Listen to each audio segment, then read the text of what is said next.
पद्मश्री बाबा बलियांकर करकमल तीर्तोल चेलीतोड़ बालीजात्रा उद्घाटन। तीर्तोल चेलीतोड़ बालीजात्रा पद्मश्री बाबा बलियांक द्वारा उद्घाटन हो जाइछि। पद्मश्री बाबा बलियांक श्रीमुखरु सुनिबा पई तांको अनुगामी लोकंक समागम देखिबाकु मिलिथिला। चेलीतोड़ बालीजात्रा हेउछि तीर्तोल ऐतिह्य और गौरव। प्रथम संध्यार मुख्य अतिथि थिले मान्यवर जगतसिंहपुर सांसद विभू प्रसाद तराई। हेले मान्यवर सांसदक अनुपस्थिति अनेक किछि साधारण रे चर्चा हेउछि। तीर्तोल विधायकक कहिबा अनुसार एहा एक सर्वदलीय उत्सव, किंतु बालीजात्रा रे पड़िथिबा फांका चेयर अनेक किछि दर्शाई देउछि। प्रथम दिनर अतिथि बालिकुदा एरसमा विधायक शारदा प्रसन्न जेना तीर्तोल्य अतिथि होई तीर्तोल गौरव ऐतिह्य और परंपरा विषय रे कहिसंती। अपरपक्षे एही विषय रे जगतसिंहपुर सांसदଙ୍କୁ पचारिबारु से कहिसंती जे तीर्तोल्य एभଳି किछि बालीजात्रा होइछि बोली मो पाखरे किछि अनुभव नाही। भविष्यत रे एभଳି बालीजात्रा कराउतबा कमिटी एही विषय मानकरे ध्यान देबा आवश्यक बोली साधारण रे दाबी होछि।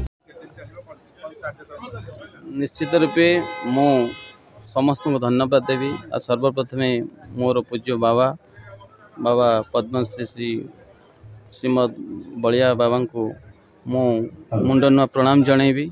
से आज आम मान को आशीर्वाद देले, तांकर उद्घाटन उत्सव रे उद्घाटन करेले, बालीजात्रा उद्घाटन करेले।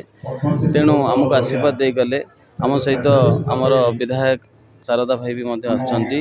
आमे आज उद्घाटन उत्सव रे यही कार्यक्रम सरला पर सांस्कृतिक कार्यक्रम अच्छी 7 दिन जाक कार्यक्रम चलिबो। प्रथम फास्ट घंटे आमर सभा समिति चलिबो, या परे आमर सांस्कृतिक कार्यक्रम चलिबो।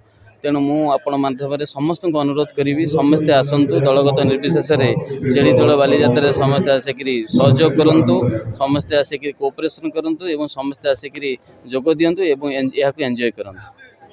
किमा आम राज्य ध्वंस हो जाऊ।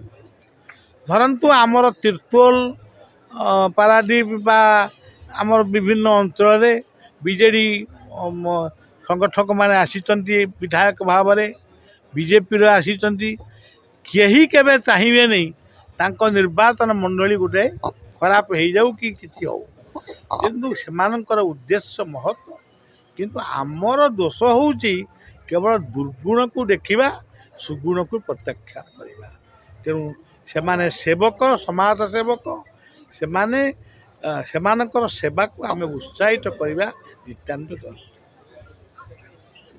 अनुष्ठित ये कथा मु प्रकृति किसी जाने ना, कारण विभिन्न जगार जो बालीजात्रा अनुष्ठित होची सेठी प्रशासनिक अधिकारी माने एवं सरकार विभिन्न विभाग को नियंत्रित करिथाए एवं तांकर द्वारा परिचालित होता है।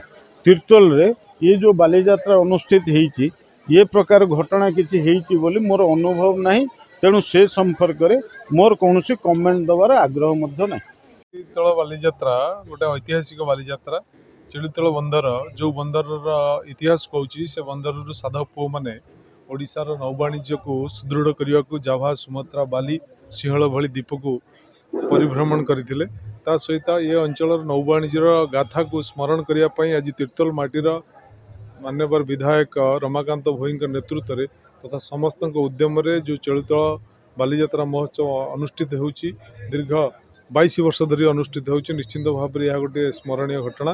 तेणु ये घटना आम मैंने शिक्षा लाभ करने दरकार जे आम किपरि भाव में नौ वाणिज्यर विकास करने सहित वाणिज्य क्षेत्र में आम आगू जावा, ओडिशार ना रखा, ओडिशार ना को टेक रखा, यह प्रत्येक ओडिया पई स्मरणीय एवं ध्येय हवा उचित। तेतुल प्रसन्नजित दास का रिपोर्ट, विश्व विजय न्यूज ओडिशा।